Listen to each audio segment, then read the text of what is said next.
Hello, everyone, and welcome to the Bootstrap Founder Podcast. My name is Arvid Kahl, and I talk about bootstrapping, entrepreneurship, and building in public.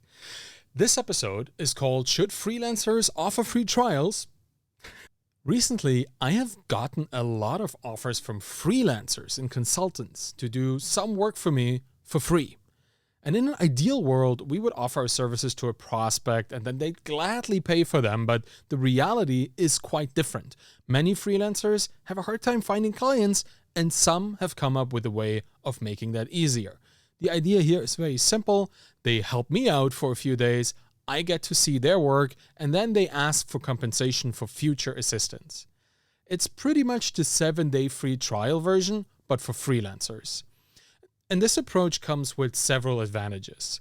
The freelancer gets to build a portfolio without needing to negotiate contracts. That's a pretty big one because that's complicated.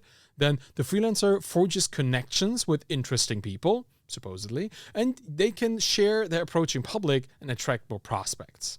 But there are several risks involved with offering work for free as well, and I want to talk about that too. Free work is unpaid work. And even if you eventually get hired, you're still not paid. And you'll have to work with less than a contract-based freelancers who would have access to more things. Most people don't value free products and services much, and you might not get honest feedback when the client has no skin in the game. So, is it a smart move to offer temporary work for free? Let's dive into this today and talk about the pros and the cons. Now, in a world where millions of small-scale entrepreneurs offer their services, what makes you stand out the most is a portfolio that showcases all your skills. And particularly when you're just starting, having quit your day job or trying to make headway in a new industry, this often feels like a chicken and egg situation. You need a portfolio to find clients, but to build a portfolio, you need clients already. And doing work for free short circuits this conundrum. You just do the work without having to convince somebody to pay for it, and then you have something to show.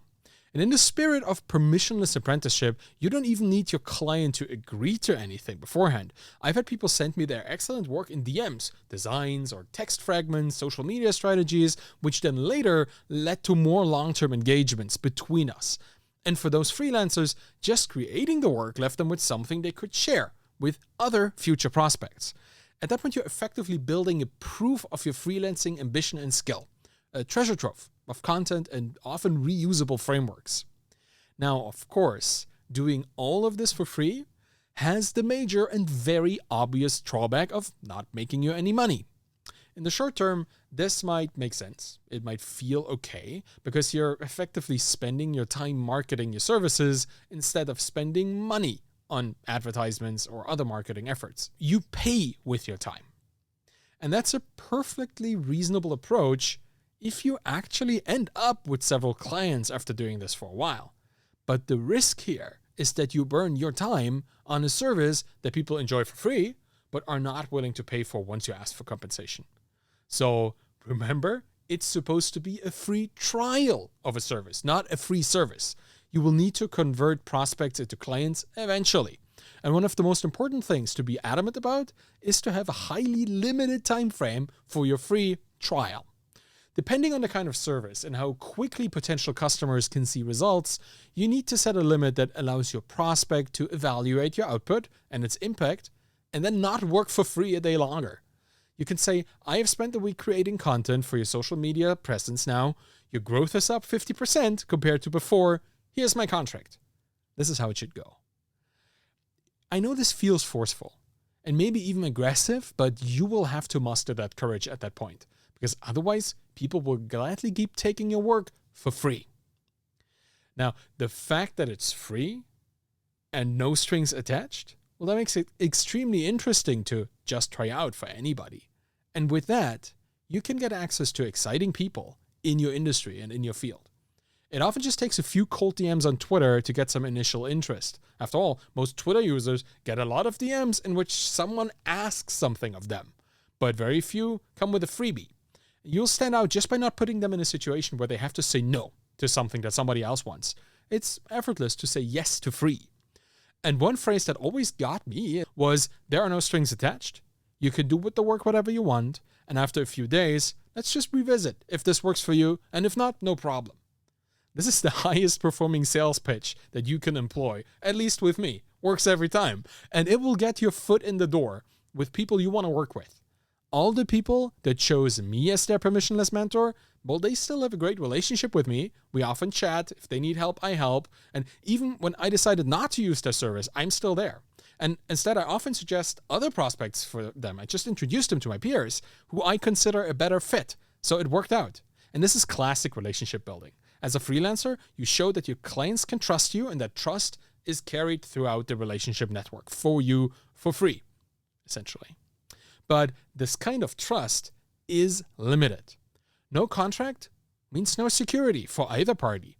That's not as much a problem for the freelancer, who already knows that there's a good chance this work will never be compensated for, but the prospective client has a whole other level of risk to deal with, and that's their personal information. Here's my rule. I won't hand over any credentials to anyone I don't have a legally binding contract with. It matters less if that's a written one or digital or just a handshake agreement, doesn't matter. But if there's no trace of a promise and its scope codified into words, I won't even allow a freelancer into my operations. This is my source of income, my wealth building. That's my life. I won't invite a person into this without first vetting them and having them agree to my provisions.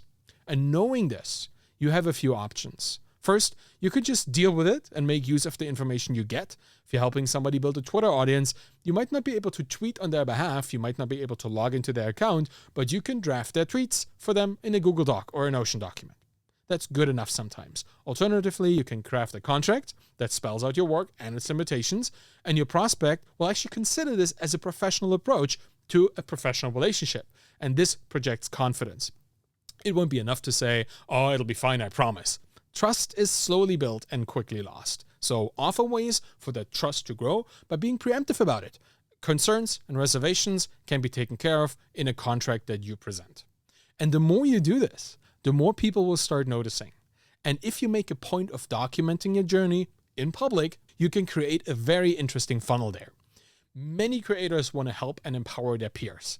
And if you ask your prospect if you can talk about your trial relationship in public, what you're doing and how you're helping, what you're helping them with and how you approach it, you will find that some potential clients, a few maybe, but some won't mind that. And that's the social media win-win situation. So build your brand in public. Share your outreach strategies, your thoughts around trial length and your pricing and who you'd love to work with. Who knows? This might manifest the very relationship that you seek to eventually establish. Just work in public and you will see opportunities come your way. Don't hide away. But beware, free is not always going to work in your favor, both in your permissionless trial work and in its public communication, because this has to do with the concept of perceived value. If you tell someone that the wine that they're drinking is very expensive, it will taste better, regardless of the actual quality of the wine. And the inverse of that is also true. When something is exceptionally cheap or free, we consider it to be of lower quality. And that makes working for free a risky business. Not only do you not make any money, but the perception of the resulting quality might be drastically lower than what people would have thought it would be if they paid for it in the first place. And this leads to a challenging decision that you need to make. When do you communicate what your service costs after the trial period is over? In my experience, I had people do great work but then ask for incredibly high fees at the end, after the fact. And had I known what to expect from the compensation, I would have evaluated the service that they rendered differently. And this is a potential breaking point. Trust erosion happens quickly here, when assumptions that were uncommunicated turn out to be completely wrong. So communicate your expected range of compensation early, best before you present your work, so people have a chance to figure out how good it is, but early enough for the price to put expectations into context. It's critical to do this right, eventually. Depending on what you offer, you need to experiment with perfect timing.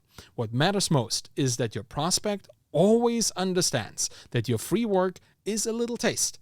This is what it's going to be like for a professional and well-compensated relationship later down the road. Set these expectations. I believe the pros slightly outweigh the cons for giving your prospects a free trial of your freelance service, but it comes with a few limitations. Clear pricing, number one, needs to come up front.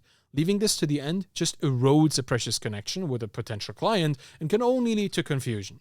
And you have to be okay with clients that don't convert. There's no guarantee anyone will book you, no matter how good your work is. Budgets are usually exhausted the moment people make them. So you will have to churn through a few losses to take a win. And if you do that, if you work for free for months and months and it doesn't convert, you need to stop. Pivot to something else or adapt your offering, but stop for a bit. At this moment, you have to talk to those who said no and find out where their expectations were disappointed. The point of this trial approach is to market your services so you will eventually get paid. More than that, you want to do this so you'll never have to do it again. Because once you build credibility and a reputation among your initial clients, word of mouth will allow you to skip the free work and get paid right from the start with new prospects. A free trial is a trust-building exercise, whether a freelancer or a SaaS business uses it. So use it as such. Build trust, build a portfolio, build it in public, and increase your opportunity surface by doing it for free and then get paid. And that's it for today. Thank you so much for listening to the Bootstrap Founder podcast here today. You can find me on Twitter at ArvidKahl, ARVIDKAHL, and you'll find my books, Zero to Sold and The Embedded Entrepreneur, and my Twitter course, find your following there as well. If you want to support me and the Bootstrap Founder podcast, please leave a rating and a review by going to ratethispodcast.com/founder. Thank you very much for listening today and have a wonderful day. Bye-bye.